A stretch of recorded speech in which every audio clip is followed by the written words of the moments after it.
Alan Hill, who was a PhD student at University of Michigan, was also an audiophile interested in music and this sort of thing. He was a kind of a prodigy. He was into dealing with high-powered lasers and this sort of thing.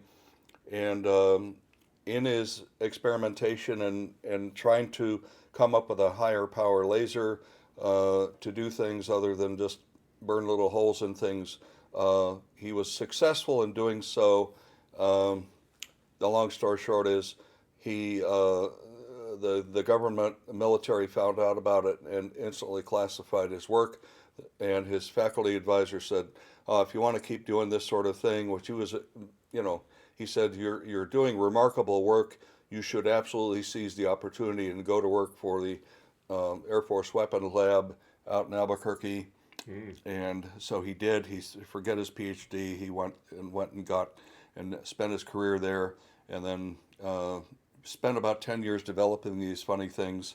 But he was successful, and they are the only speaker that ever was invented that uses helium, because instead of it's a plasma driver which runs typically from 1,000 hertz up to way ultrasonic, flat to 100K, which is insane, and useful response to 180K.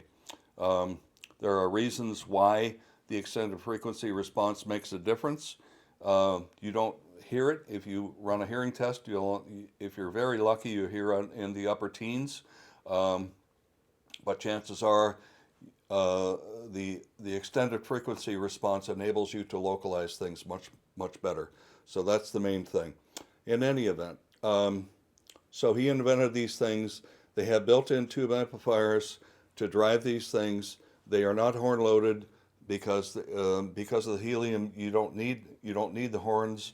Um, Lanch and Acapella are two brands out of Germany, which make plasma tweeters that they put on and they horn load them. Lanch's has about the lowest low frequency extension down to 1500 hertz. Acapella goes from about 4K on up, I believe. Um, so in any event, these are efficient enough with the helium that you don't need horn loading, and they are able to effectively emulate a point source, a pulsating point source with no out of phase information, just simply the way they work. And the sound just floats out of the speaker. You don't really hear it. It's like it's uncanny what you hear.